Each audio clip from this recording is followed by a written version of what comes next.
அனைவருக்கும் வணக்கம். சேலம் ஆரண்யா பசுமைக்குடிலிருந்து அல்லி. இந்த வீடியோவில் நாங்கள் எப்படி மஞ்சள் வளர்த்தி அதிலிருந்து மஞ்சள் பொடி தயாரித்து உங்களுக்கு கொடுக்குறோம் அப்படிங்கிறத பற்றி சுருக்கமாக விவரித்து சொல்லியிருக்கேன். பாருங்கள். நாங்கள் முதல்ல விதைக்கிழங்கு தேர்ந்தெடுத்து நிழலில் கொட்டி மூடி வச்சுடுவோம். அதுக்கப்புறம் அது ஒரு 2 மாதத்துலேயே முளை விட்டுருக்கோம். எல்லாமே ஒரே சீராக முளைச்சிருக்கும். அந்த டைமில் இந்த கிழங்கை விதை நேர்த்தி பண்ணி வைப்போம். அப்புறம் நிலத்தை நல்லா உழவு ஓட்டிட்டு அதில் தொழு உரம் கலந்து அதுக்கப்புறம் பாத்தி பிடிச்சி சொட்டு நீர் அமைப்பு ஏற்படுத்திடுறோம். அதுக்கப்புறம் இந்த முளை வந்திருக்கு இல்லையா, அந்த கிழங்கு, இதை மஞ்சள் கொதிக்க வச்ச தண்ணியிலையும் கோமியமும் ஒரு அளவில் கலந்து விதை நேர்த்தி பண்ணுறோம். அந்த கிழங்கை விதைக்க தொடங்குகிறோம். ஒரு 15-20 நாளில் பார்த்திங்கன்னா இந்த கிழங்கு முளைச்சிருக்கும். இது என்ன சீசன் அப்படின்னு கேட்டிங்கன்னா, வைகாசி மாதம்தான் இந்த மஞ்சள் கிழங்கு விதைக்கிறதுக்கு பட்டம்.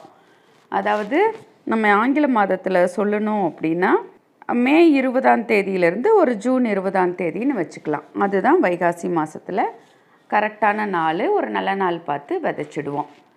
இந்த கூடவே இந்த கிழங்கு விதை ஊனும் பொழுதே கூட ஊடு பயிர்களாக போடுறோம். அந்த ஊடு பயிரில் என்னென்ன விதமாக இருக்குன்னு பாருங்கள். வெங்காயம், கொத்தமல்லி, மிளகா, அங்கங்கே சேனக்கிழங்கு, அப்புறம் கொட்டமுத்துன்னு சொல்கிற ஆமணுக்கு செடிகள் வரப்பு ஓரங்களில் போடுவோம். மாற்றி மாற்றியும் போடுவோம், இல்லை எல்லா பயிர்களும் கலந்தும் கூட போடுவோம். இதுதான் மஞ்சளில் ஒரு ஊடு பயிர். இப்படியான மஞ்சளுக்கு நாங்கள் அவ்வப்போது பஞ்சகவ்யா கொடுக்கறது, மீன் அமிலம் கொடுக்கறது, இல்லை ஏதாவது பூச்சி விரட்டிகள் தெளிக்கிறது, அதை அப்பப்போ செஞ்சிகிட்டே இருக்கோம். இந்த நிலம் ஒரு கிட்டத்தட்ட ஒரு 15 வருஷங்களுக்கு மேலே, 20 வருஷனே வச்சுக்கலாம். இயற்கை வழி வேளாண்மை மட்டுமே பண்ணுறதுனால, எந்த செயற்கை உரங்களோ பூச்சிக்கொல்லிகளோ நஞ்சுகளோ தெளிக்காமல் இருக்கிறதுனால பெரிய பராமரிப்புலாம் இதுக்கு தரணுங்கிற அவசியமே இல்லை. முழுசாக செடி வளர்ந்துருக்கும் பொழுது பார்த்திங்கன்னா நம்மளோட தோல் உயரத்துக்கே அந்த செடி இருக்கும்.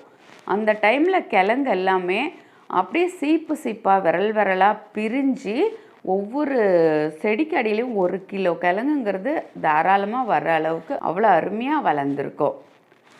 இந்த டைமில் தான் பொங்கல் வரும். தாளோட அந்த குலையோட மஞ்சள் கொப்புகளோடு வாங்கிட்டு போவாங்க பொங்கல் வைக்கிறவங்க.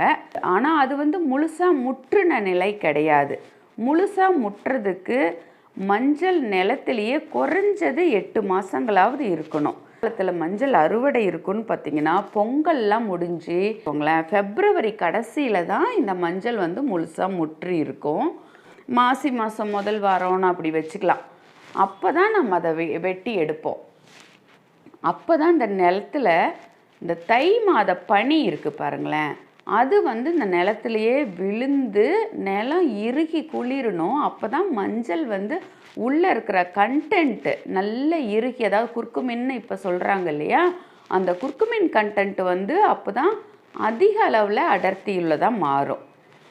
அதுக்கு என்ன அறிகுறின்னு பார்த்திங்கன்னா, இந்த மஞ்சள் தாள் நல்லா வளர்ந்து மெதுவாக மடங்கி கீழே விழுந்து அப்படியே நிலக்கடையாக ஆகிடும், மஞ்சள் சருகாக மாறிடும். அதுக்கப்புறம் இந்த மஞ்சளை நம்ம தாளை அறுத்துட்டு அதுக்கப்புறமும் ஒரு தடவை தண்ணி கட்டி அப்படியே விட்டுடுவோம்.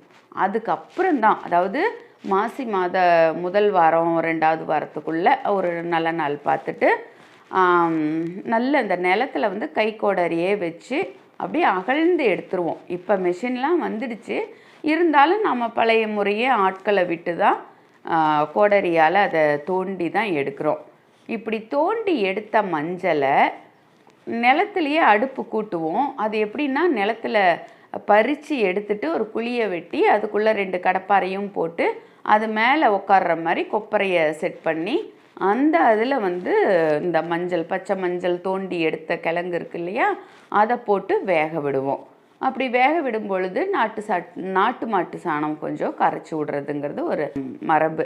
அது மாதிரி போட்டு மேலே ஈரசாக்கு போட்டு அது வேகும். வெந்ததுக்கப்புறம் எடுத்து நம்ம காரக்கலத்தில் காய வச்சுடுவோம். அது நல்ல கிடுகிடுன்னு நல்ல காயும். நல்லா காஞ்சதுக்கப்புறம் தான் அந்த மஞ்சளை எடுத்து பாலிஷ் போடுறதுன்னு சொல்லுவோம். பாலிஷ் போடுறதுன்னா வேறு ஒன்றும் கிடையாது. இந்த மஞ்சளோட மேலே இருக்குது பாருங்கள் தோல், அந்த தோல் மண் அதெல்லாம் நீக்கி அந்த அழுக்கு நீக்கி எடுக்கிறது தான் பாலிஷ் போடுறது. அதுக்கு ஒரு கூண்டு வண்டி இருக்குது. அந்த வண்டிக்குள்ளே தகடு ஆணி அந்த மாதிரி ஒரு அமைப்பு இருக்கும். அதுக்குள்ளே இந்த வேக வச்ச மஞ்சளை கொட்டி அது சுத்தம்.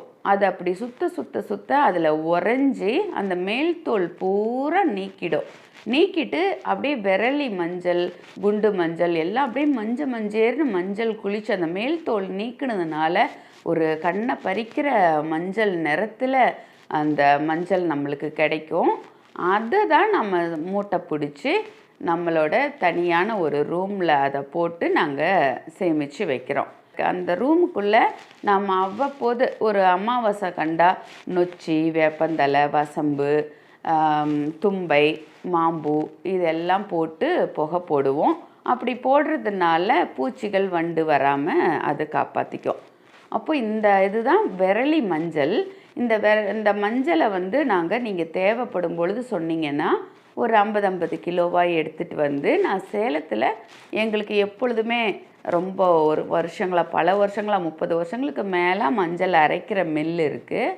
அதில் சூடேறாது. அது பழங்காலத்தில் இந்த கல் இருக்கும் இல்லைங்களா, அந்த உள்ளே இருக்கிற அரவை எந்திரம் அந்த மாதிரியானது. இரும்பு அல்லர் கிடையாது.